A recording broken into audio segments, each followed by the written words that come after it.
واصبر على ما أصابك إن ذلك من عزم الأمور صدق الله أكبر লোকমান হাকিমের 10খানা নসিহত কোরআনে সূরা লোকমানে জায়গা পাইছেন। আমি একটা নসিহত তেলাওয়াত করেছি, এরিয়া লোকে কথা বলবো। বন্ধুরা আমার, আমলের নিয়ত সবাই যদি শুনি আল্লাহ ফায়দামান করবে। জোরে বলেন আমিন।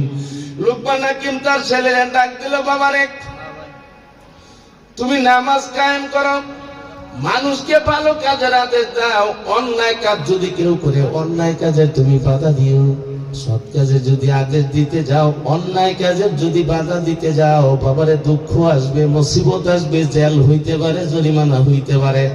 এমন অবস্থায় তুমি ধৈর্য ধারণ করিও, এটাই হইল সবচেয়ে সাহসিকতার কাজ। সুবহানাল্লাহ, কি চমৎকার নসিহত! তুমি নামাজ কায়েম করো। আমরা যদি এই নসিহতটা বাড়িতে রীতিমতো চালু থাকতো, রাখতে পারতাম, তাহলে মসজিদ গুলা মুসল্লি শূন্য হইতো না। ফজরের জামাতে হাজির হইলে বোঝা যায় কোন এলাকায় কতটি নামাজি আছে, ঠিক না? জোহরে, আসরে, মাগরিবে, এশায় গেলে তো বাজার মসজিদ এগুলোর মধ্যে মোটামুটি মসজিদ হয়েই যায়। ফজরে হাজির হইলে বোঝা যায় কোন এলাকার নামাজের চিত্র কি, কথা ঠিক কিনা? কোন কোন এলাকায় 2-4 জন আছে, কোন কোন মসজিদে ইমাম সাহেব এমন মসজিদও আছে, খবর পাওয়া যায়। বন্ধুরা আমার, আমার আল্লাহর জ্ঞানের কোনো ঘাটতি নাই। আল্লাহর কোরআনকে ব্যাখ্যা করার 4টা পদ্ধতি।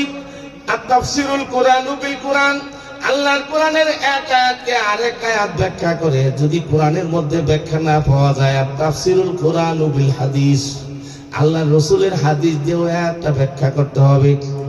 যদি হাদিসের মধ্যে ব্যাখ্যা না পাওয়া যায়, তাফসীরু বি আকওয়ালি সাহাবা, আল্লাহ রাসূলের সাহাবীদের কওল দ্বারা, সাহাবীদের কথা দ্বারা তারা কেমনে ব্যাখ্যা করেছে, কেমনে ব্যবহার করেছে, সাহাবীদের কওল দ্বারা আয়াতটা ব্যাখ্যা করতে হবে।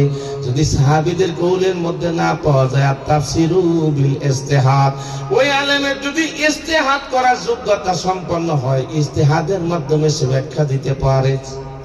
বন্ধুরা আমার, আসেন লোকমান হাকিমের এই আয়াতটা আমার আল্লাহ রাব্বুল আলামিনের এত ভালো লেগেছে। যত জ্ঞান আল্লাহ সৃষ্টি করেছেন, জ্ঞানটাকে 99 ভাগে ভাগ করে, 100 ভাগে ভাগ করে 99 ভাগ জ্ঞান আল্লাহর কাছে রাখছে, আর 1 ভাগ জ্ঞান তামাম দুনিয়ার সমস্ত মাখলুকের মধ্যে ভাগ করে দিয়েছে। সেখান থেকে লোকমান হাকিম অল্প একটু সামান্য জ্ঞান পেয়েছি। এরপরে লোকমান হাকিমের কথাটা আল্লাহর এত ভালো লেগেছে, লোকমান হাকিমের মুখের কথাকে ধরে আল্লাহ কোরআনে আয়াত বানায়া দিছে, এবং আল্লাহ নিজে ওই আয়াতের তাফসীর কইরা দিছে। জোরে কন্যা সুবহানাল্লাহ।